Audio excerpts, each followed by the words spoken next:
राजकीय दृष्ट्या राज ठाकरे ही महाराष्ट्रामध्ये भलेही आपल्याला मोठी शक्ती वाटत नसेल, पण सामाजिक दृष्ट्या राज ठाकरे ही महाराष्ट्रातली खूप मोठी अशी शक्ती आहे।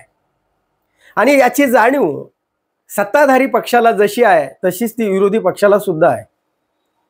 म्हणूनच तर देवेंद्र फडणवीसांना राज ठाकरेंचा मोह सुटत नाही आणि एकनाथ शिंदे यांना राज ठाकरेंचं आकर्षण कमी होताना दिसत नाही।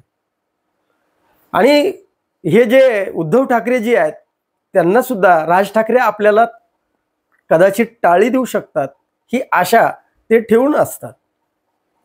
मग देवेंद्र फडणवीस असोत, एकनाथ शिंदे असोत, उद्धव ठाकरे असोत, या सर्वांना कल्पना आहे की राज ठाकरे ही एक महाराष्ट्रातली अशी सामाजिक शक्ती आहे जे ती जर आपल्याकडे आली तर आपलं राजकीय स्थान बळकट होईलच, पण आपण सत्तेचं सिंहासन सहजासहजी गाठू शकू।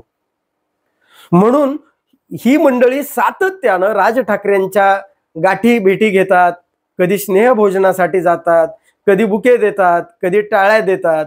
म्हणजे यांचं सातत्यानं असा एकही आठवडा जात नाही की ज्या त्या आठवड्यामध्ये राज ठाकरेंच्या भेटीला कोणी सहसा मोठा नेता गेला नाही, असं होताना दिसत नाही।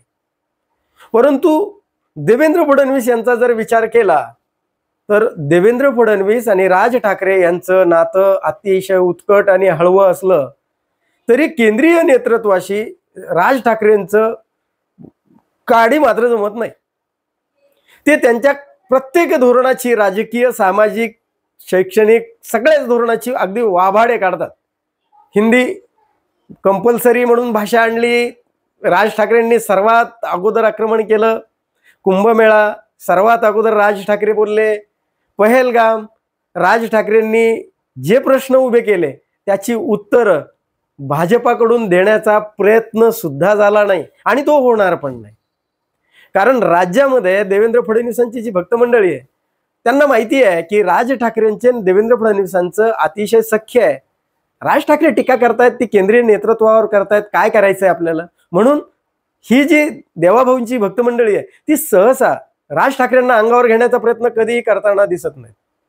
परंतु मग याचा अर्थ असा होत नाहीये की देवाभाऊंच्या आणि राज ठाकरे यांचं नातं सख्य फार चांगलं आहे म्हणून त्यांच्यामध्ये युती होऊ शकते।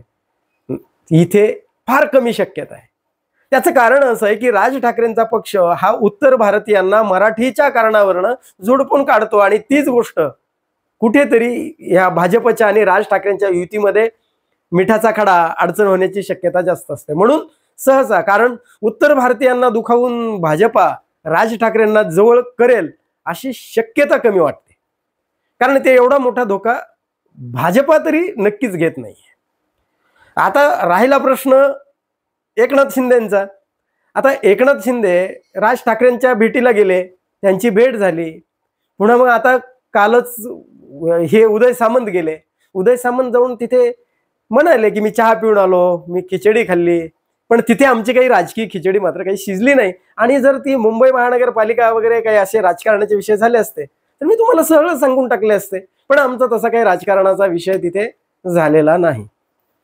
एकनाथ शिंदेंना भाजपा आता आपल्याशी कसं वागतंय याची जाणीव झालेली आहे आणि त्यांना माहिती आहे जोपर्यंत देवेंद्र फडणवीस भाजपा म्हणजे नरेंद्र मोदी आणि अमित शहा पाठीमागे आहेत तोपर्यंतच एकनाथ शिंदेंच्या सेनेचं अस्तित्व हे राजकारणामध्ये टिकू शकतं। यांचा जर वरदहस्त बाजूला जर निघाला तर आपण राजकारणामध्ये आपल्याला फार मोठ्या अडचणीला सामोरं जावं लागू शकतं याची जाणीव एकनाथ शिंदेंना आहे। म्हणून त्यांना ठाकरे ब्रँड किंवा ठाकरे नाव हे त्यांच्या अस्तित्वासाठी आवश्यक वाटतं।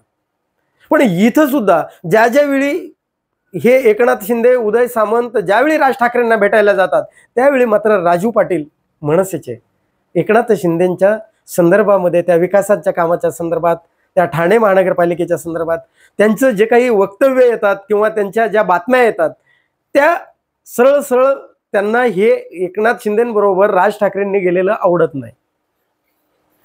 म्हणजे एकनाथ शिंदेंबरोबर जरी गेलं तरी त्यांना पक्षांतर्गत राज ठाकरेंना अडचणी येऊ शकतात।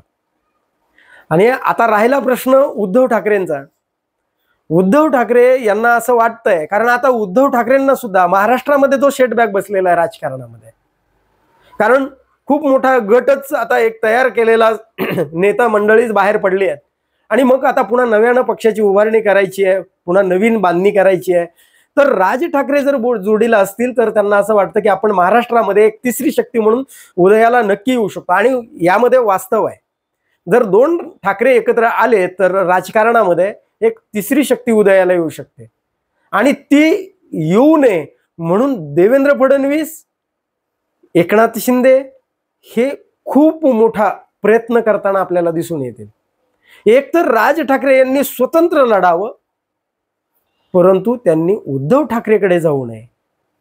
एकतर त्यांनी उद्धव ठाकरेकडे नाही गेलं तर त्यांनी आपल्याकडे तरी, म्हणजे एकनाथ शिंदेंना वाटतं त्यांनी आपल्याकडे यावं, म्हणजे आपण त्यांच्याबरोबर युती करू. कारण आता युतीमध्ये या एकनाथ शिंदेंना जसं देवेंद्र फडणवीसांनी अजितदादांना जरा थोडंसं जवळ केल्यासारखं वाटतं आणि एकनाथ शिंदेंना थोडं दूर ढकलल्यासारखं दिसतं. कारण सातत्यानं की ते संजय गायकवाड असतील, म्हणजे देवेंद्र फडणवीसांच्या गृह खात्याबद्दल जे बोलले, सर्वात भ्रष्ट, जगातलं सर्वात भ्रष्ट खातं कोणतं असेल तर देवेंद्र फडणवीसांचं. म्हणजे एकंदरीतरित्या त्यांनी देवेंद्र फडणवीसांना सुद्धा टार्गेट करण्याचा प्रयत्न केला. आणि त्यांचे ते संजय शिरसाट, ते सामाजिक न्यायमंत्री, ते सुद्धा अजित पवारांना, कारण त्यांना सलत आहे की अजित पवारांना ते काय म्हटले की तिथे काही महाभाग शकुनी वगैरे बसलेत अर्थ खात्यामध्ये, म्हणजे अजित पवारांना सुद्धा शकुनी, महाभाग, अतिशहाणे अशा पद्धतीचं हे एकनाथ शिंदेचे मंत्री बोलतात. मग हे एकनाथ शिंदेचे जे काही सत्तेमध्ये जी घुसमट आहे, उद्या यदा कदाचित जर हे जर फाटत गेलं आणि जर बाहेर पडायची वेळ आली तर ठाकरे नाव आपल्या जोडीला असलं तरच आपण महाराष्ट्रात टिकू शकतो. म्हणून या एकनाथ शिंदेंना आजही राज ठाकरेंचं आकर्षण सुटत नाही आणि ते सोडतील असं वाटत नाही. कारण त्यांनी सोडलं तर राज ठाकरे हे उद्धव ठाकरेकडे जर गेले तर मग मात्र भाजपचीही अडचण आहे आणि एकनाथ शिंदेंचीही अडचण आहे. आता राहिला प्रश्न, जर राज ठाकरे पुन्हा स्वग्रही म्हणजे अगदी जुनं शिवसेनेमध्ये जर आले आणि मनसे आणि शिवसेना युती झाली आणि यदा कदाचित राज ठाकरेंनी उद्धव ठाकरेंना टाळी दिली राजकीय, तर मग मात्र महाराष्ट्रामध्ये ही महाविकास आघाडी किंवा ही महायुती यांच्यामध्ये तिसरी शक्ती ठाकरे ब्रँड महाराष्ट्रामध्ये उदयाला येऊ शकतो. आणि तो जर उदयाला येणार असेल तर याच्यासाठी मग संदीप देशपांडे त्यांना आवडत नाही, राजू पाटील यांना आवडत नाही, म्हणजे नांदगावकर असतील त्यांच्या काही, म्हणजे ही सगळी मतांतर अशी येतात की राज ठाकरेंनी आतापर्यंत कोणत्याच पक्षाबरोबर गेले नाही, त्यामुळं त्यांचं अस्तित्व, सामाजिक अस्तित्व टिकून आहे.